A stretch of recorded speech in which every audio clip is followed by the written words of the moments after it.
네, 여러분 안녕하세요. 황제TV의 황제입니다. 오늘의 주제는 중국 사람들이 한국 사람한테 왜 항상 질까요? 라는 주제로 이야기를 해보도록 하겠습니다.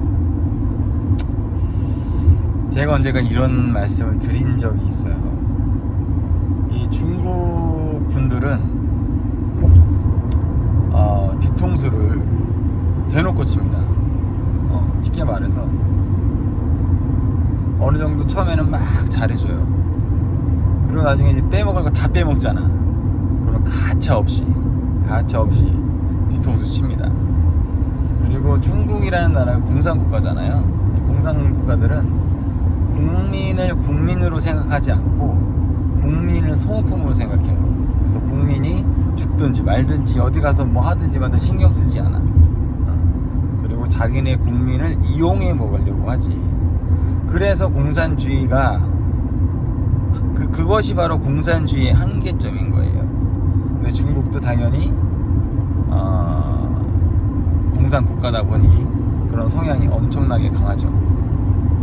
자, 오늘의 주제는 중국 사람들이 왜 한국 사람들한테 안 될까요? 왜 항상 질까요? 라는 이런 걸로 제가 이제 말씀드리면, 중국 사람들 마음속에는 또는 생각 속에는 두 가지의 생각을 가지고 있어요. 중국 사람들을 제외한 나머지 모든 민족에 대한 뭐라 그럴까, 조금 우월의식이 있어. 중화사상이라고 하는데 그런 그런 게 있거든요. 근데 그러다 보니까 자기 민족을 제외한 다른 민족에 대해서 굉장히 낮게 생각을 해요. 그러다 보니 당연히 우리나라도 당연히 낮게 생각을 했겠죠. 예전에 뭐 당나라, 수나라, 기타 등등 때도 중국에서 우리나라를 항상 많이 쳐들어왔는데도 불구하고 우리나라 사람들은 잘 막아냈습니다. 그게 왜 그런지 아세요? 중국 사람들은 대놓고 뒤통수를 치거든. 어느 딱 시기가 오면 대놓고 뒤통수 칩니다. 그런데 한국 사람들은요, 모르게 뒤통수를 쳐요. 지도새도 모르게. 그래서 더 무서운 거야. 어떨 때는 내가 뒤통수를 맞았는지 안 맞았는지도 모를 정도로 뒤통수를 쳐요. 그래서 한국 사람들이 중국 사람들을 이기는 거예요. 중국 사람들 뿐만 아니라 다른 나름대로 우월주의를 가지고 있는 국가들이 항상 당하는 이유가 그래서 그래. 그리고 한국 사람들이 잔머리에 능합니다. 아주 똑똑해요. 그리고 옛날서부터 이 말과 손재주가 좋아요. 그러니까 말을 타는 기술과 손재주가 좋다 보니까 말은 속도전이고 이 손재주는 어떤 제조업 이런 부분이거든. 그리고 머리가 뛰어나다 보니까 뭐 인공적이고 AI 같은 것도 잘 만들어. 그러다 보니까 항상 깜짝깜짝 놀래는 부분에 대한 걸 만드는 거야. 단점은 좀 단합을 못한다는 거. 그거는 뭐 어차피 역사적으로 뭐 옛날에 뭐 삼국시대, 고구려, 백제, 신라 이렇게 나눠진 거 보면 알 수 있겠죠. 그만큼 단합이 좀 힘든 국민이야, 한국 사람들이. 근데 이 한국 사람들이 단합을 했을 때는 정말 슈퍼 파워가 됩니다.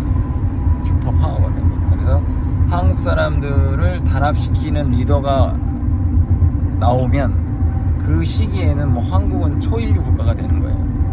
근데 그렇지 않은 리더가 생기면 임기 내내 골치 아픈 거죠. 한국 사람들이 대단한 민족이에요. 저도 한국 사람이지만 그런 게 있어요.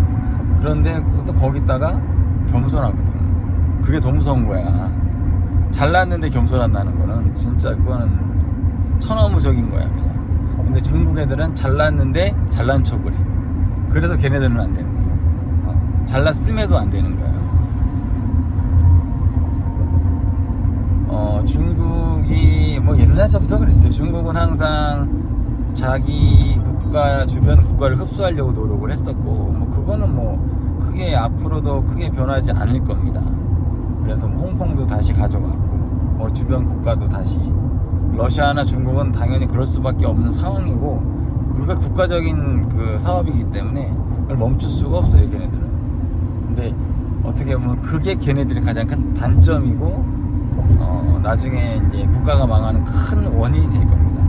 하지만 본인들이 뭐 계속 나라 망하는 짓을 한 거에 대해서는 뭐 이러고 저러고 말하고 싶지는 않지만, 여하튼 오늘의 주제는 중국 사람들이 왜 한국 사람들을 못 당해낼까라는 주제로 이야기를 하고 있어요.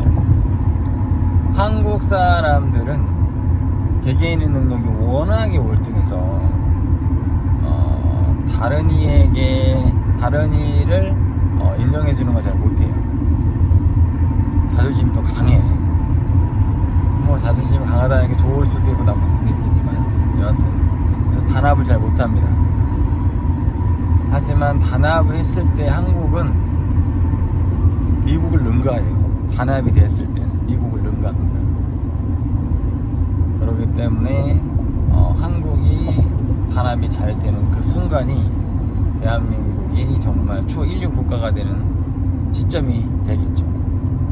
제가 그 시기에 대통령이 돼서 분열되어 있는 대한민국을 하나로 똘똘 뭉쳐서 슈퍼 초강대 국가로 만들어서, 우리가 옛날에 다 잃어버렸던 옛 고구려, 안주 그 땅도 다시 찾고, 그리고 일본도 우리는 당연히 우리가 흡수를 해야 됩니다.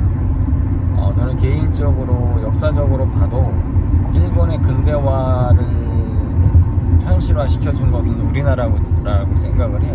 그래서 당연히 일본도 우리가 흡수를 해야 된다고 생각합니다.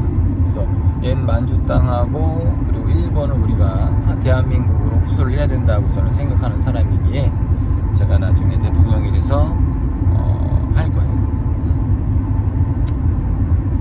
그리고 전 세계 모든 분들이 우리 대한민국에서 자유롭게 잘 살아갈 수 있는 터전을 만들어 줄 거고, 그리고 대한민국에 귀화를 하신 분들에 한해서는 정말 투표권도, 소중한 투표권도, 그리고 뭐든지 할 수 있는 그런 대한민국 국민으로서 똑같이 아끼고 사랑하고 그리고 지원해 줄 겁니다.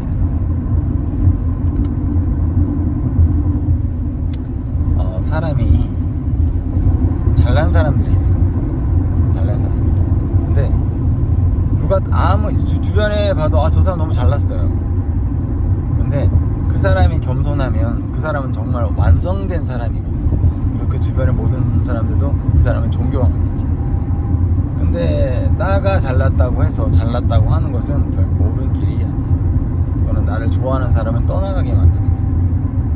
내가 훌륭하고 잘날수록 더 겸손하고 남에게 배려하고 그리고 남을 이끌어주고 도와준다면 훨씬 더 많은 사랑과 존경을 받지 않을까라는 생각이 들고요. 제가 언젠간 그런 말씀을 드린 적이 있을 겁니다. 우리나라를 지배하거나 침략하거나 공격하는 그 어떤 나라도 저는 용서하지 않아요. 우리의 조상들은 용서했죠. 그래서 방어만 했습니다.